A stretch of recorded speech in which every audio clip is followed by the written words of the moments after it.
Maliban mga kapatid sa Typhoon missile na iniwan ng US sa Pilipinas, isa na namang high-tech at talaga namang advanced na missile system ng Amerika ang dinala sa bansa.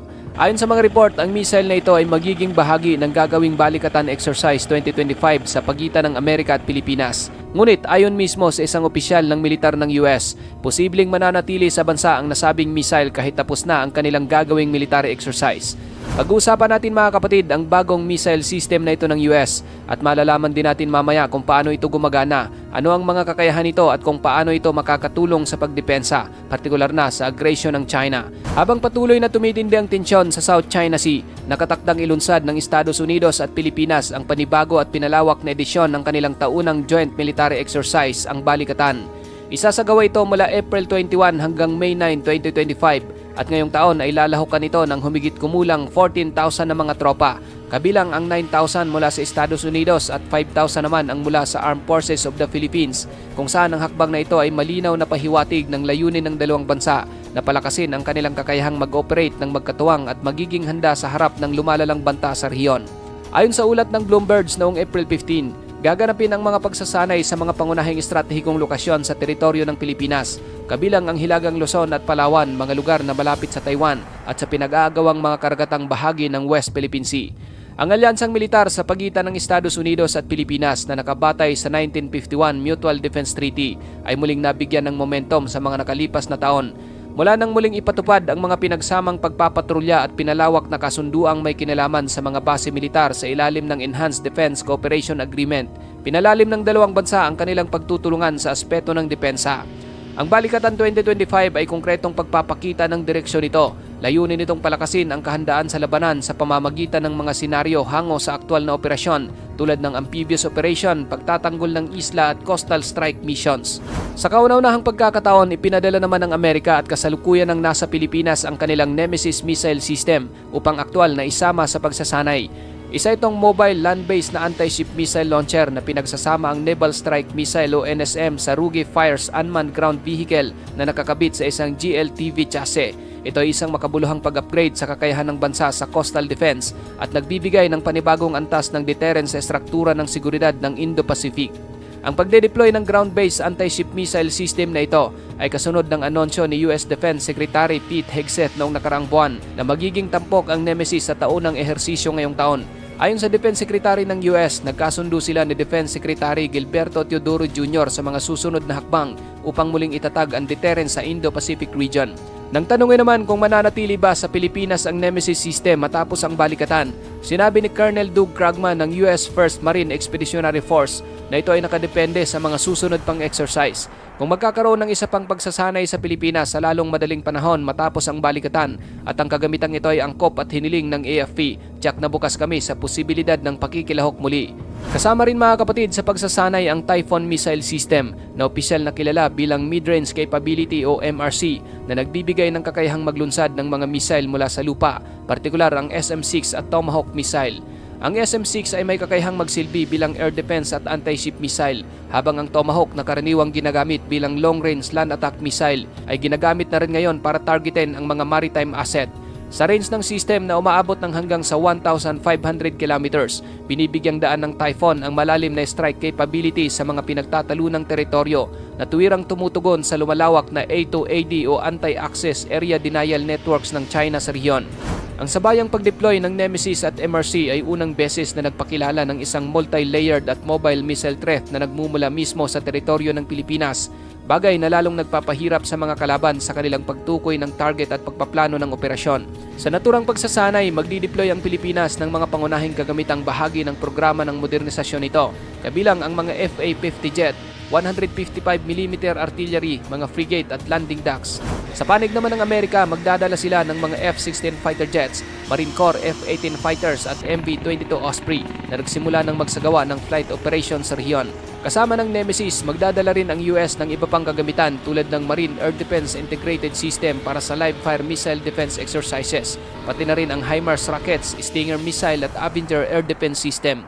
Isang pangunahing tampok ng Balikatan 2025 ay ang pagpapakilala ng Fall Battle Test, isang integrated training environment na nag-uugnay ng mga tactical drill sa higher level command post exercise at isang matibay na virtual simulation layer.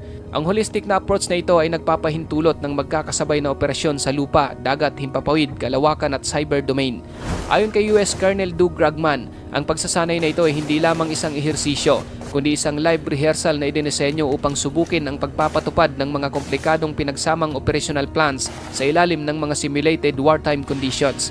Kasama sa mga senaryo ang mga live fire events tulad ng pagsira sa target na barko, counter-landing operations, integrated air and missile defense at ang muling pagkuha ng mga estratehikong teritoryo. Layunin ng mga pagsasanay na ito na tiyakin ang pagpapatupad ng mga pinagsamang misyon, pagsasabay ng logistic at real-time command coordination. Ang Balikatan 2025 ay hindi limitado sa bilateral na pagsasanay lamang. Muling magpapadala ang Australia ng mga combat troops at mas malawak na grupo ng 16 na bansa, kabilang ang France, Japan, India, United Kingdom, Germany, Czech Republic, South Korea, Singapore at Vietnam. Ang mga bansang ito ay lalahok bilang mga opisyal na tagamasid, kung saan mag-aambag din ang Japan ng mga unit mula sa kanilang ground at maritime self-defense forces. Ang lumalawak na multilateralism na ito ay sumasalamin sa hangarin ng Pilipinas na may posisyon ang sarili bilang credible actor sa seguridad ng rehiyon, gayon din sa layunin ng Estados Unidos na bumuo ng mas malawak na koalisyon sa ilalim ng kanilang Indo-Pacific Strategy. Para sa Pilipinas, ang ehersisyong ito ay isang pagkakataon upang ipakita ang modernisasyon ng sandatahang lakas ng Pilipinas at mapabuti ang force integration kasama ang Estados Unidos at sa mga bansang kaalyado.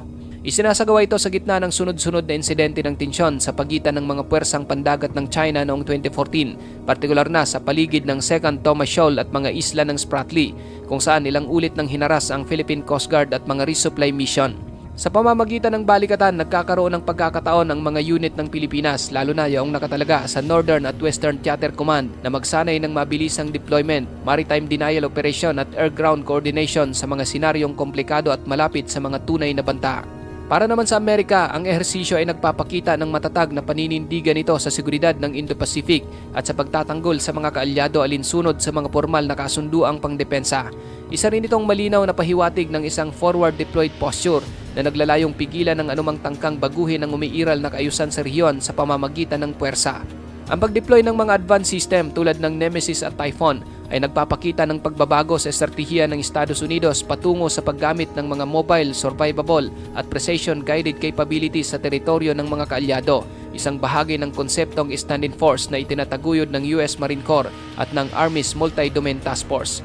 Sa panahong patuloy na iginigiit ng Beijing ang malawak nitong pag-angkin sa mga karagatang teritoryo, isinasagawa ang mga mapanupil na gray zone operations at pinapalawak ang dual-use infrastructure sa mga pinagtatalunang isla at bahura. Ang Balikatan 2025 ay may impact sa geopolitika. Nagsisilbi itong mensahe at deterrence at platform para sa kahandaan sa operasyon na nagpapakita ng kakayahan ng Estados Unidos at ng mga kaalyado nito na magsagawa ng magkakaugnay na multi-domain na operasyon para ipagtanggol ang mga pinagsasaluhang interes sa seguridad. Ipinapakita ng Balikatan 2025 ang patuloy na pag-unlad ng ugnayang militar sa pagitan ng US at Pilipinas sa pamamagitan ng mas pinahusay na firepower, mas malawak na partisipasyon at mga realistic training senaryo na nakaayon sa mga lumilitaw na hamon sa rehiyon. Sa harap ng tumitinding tunggalian sa Indo-Pacific, ang ehersisyong ito ngayong taon ay hindi lamang sumasalamin sa kahandaang militar, kundi pati na rin sa matibay na paninindigan para sa pagpapanatili ng pandaigdigang batas at katatagan sa isang pabago-bagong sitwasyon sa karagatan. Ngayon mga kapatid, upang ating lubos na maunawaan kung anong klaseng missile ang Nemesis, ang bagong missile system na idineploy ng Amerika sa bansa, aalamin natin kung ano ang capabilities nito at kung paano ito gumagana. Ang Navy Marine Expeditionary Ship Interdiction Systems o Nemesis ay isang next generation o makabagong ground-based missile system na binuo ng United States Marine Corps. Idinisenyo ito upang palakasin ang kakayahan ng Marine Corps na tugisin at wasakin ang mga barkong kalaban mula sa lupa, lalo na sa mga lugar na may tensyon sa karagatan. Pangunahing bahagi ng Nemesis ang Naval Strike Missile o NSM, isang high-precision missile na produkto ng pagtutulungan ng Kongsberg Defense and Aerospace ng Norway at Raytheon ng Estados Unidos. Ito ay subsonic, nangangahulugang mas mabagal sa speed of sound at idinisenyo upang lumipad ng mababa sa ibabaw ng dagat upang makaiwas sa radar detection. Gumagamit ito ng GPS at inertial navigation para sa mid-course guidance, habang gumagamit naman ito ng infrared seeker at autonomous target recognition para sa huling bahagi ng pag-target. Ang missile ay may dalang 120 kg high explosive warhead na kayang magdulot ng malawak na pinsala sa mga modernong barkong pandigma. Ang launch platform para sa sistemang ito ay kilala bilang Rogue Fires na nangangahulugang Remotely Operated Ground Unit for Expeditionary Fires. Nakabase ito sa Joint Light Attack Tactical Vehicle o JLTV at maaring paandarin ng remote o automatic.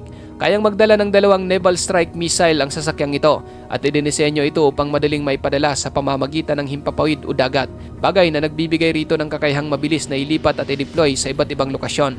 Mahalaga ang papel ng Nemesis sa nagbabagong operational doctrine ng US Marine Corps, partikular na sa konsepto ng Expeditionary Advanced Base Operation o ABO. Sa ilalim ng IBO, magpapadala ng maliliit at mobile na unit ng Marines sa mga malalayong isla o baybaying lugar kung saan maaari silang magsagawa ng long-range strike laban sa puwersang pandagat ng kalaban. Kapag natapos ang misyon, mabilis na ilipat ang unit upang umiwas sa posibleng kontra-atake. Sumusuporta rin ang sistemang ito sa mas malawak na estratehiya ng sea denial at area denial, lalo na sa mga rehiyon tulad ng Indo-Pacific. Pinapalakas ng Nemesis ang kakayahan ng Marine Corps na mag-operate sa mga lugar na matataas ang tensyon gaya ng First Island Chain, South China Sea at mga lugar malapit sa Taiwan Strait, mga kritikal na rehiyon sa kasalukuyang pandaigdigang seguridad. Dahil sa distributed at mobile na katangian ng Nemesis, tumutugma ito sa konsepto ng stand-in forces, ang mga unit na nakaposisyon sa loob ng saklaw ng banta mula sa isang kalabang may katulad na lakas militar upang magsagawa ng mabilis at tumpak na operasyon. Sa ganitong paraan, nagkakaroon sila ng kakayahang magsagawa ng eksaktong pag-atake sa mga target sa dagat habang pinapababa ang panganib ng pagkaka-expose sa mga enemy countermeasures. Strategically mga kapatid, ang Nemesis ay nagdudulot ng mahalagang pagbabago sa paraan ng pagpapakita ng lakas at pagpapanatili ng deterrence ng Estados Unidos sa mga pinagtatalunang rehiyon sa dagat. Pinapayagan ito ang kontrol sa mga pangunahing choke point nang hindi umaasa lamang sa malalaking asset pandagat tulad ng mga aircraft carrier o destroyer. Sa usapin ng international na kooperasyon, ang missile ay ginagamit na ng ilang mga kaalyadong bansa ng Estados Unidos, kabilang ang Norway, Poland at Japan. Pinapalakas nito ang interoperability at nagbubukas ng pinto para sa mga posibleng magkasanib na operasyon sa hinaharap. Ang Nemesis ay sumailalim na sa matagumpay na live fire testing noong RIMPAC 2022 kung saan tinamaan ito ang isang decommission na target na barko. Nagsimula naman ang limitadong deployment ng system noong 2023 at inaasahang magiging full operational capability ito sa pagitan ng 2025 at 2026. Ang Nemesis ay isang bahagi ng mas malawak na Force Design 2030 initiative ng US Marine Corps na nakatuon sa paglikha ng mas magaan, mas mabilis at mas matatag na puwersang kayang mag-operate sa mga modernong banta. Sa kabuuan, ang Nemesis ay isang makabuluhang advancement sa coastal defense at maritime strike capabilities ng US. Pinagsasama nito ang precision, mobility at survivability at magiging mahalagang bahagi ng mga operasyon sa hinaharap kung saan ang pagkontrol ng axis sa mga pangunahing rehiyon sa dagat ay napakahalaga. Ikaw kapatid, ano ang masasabi mo sa videong ito?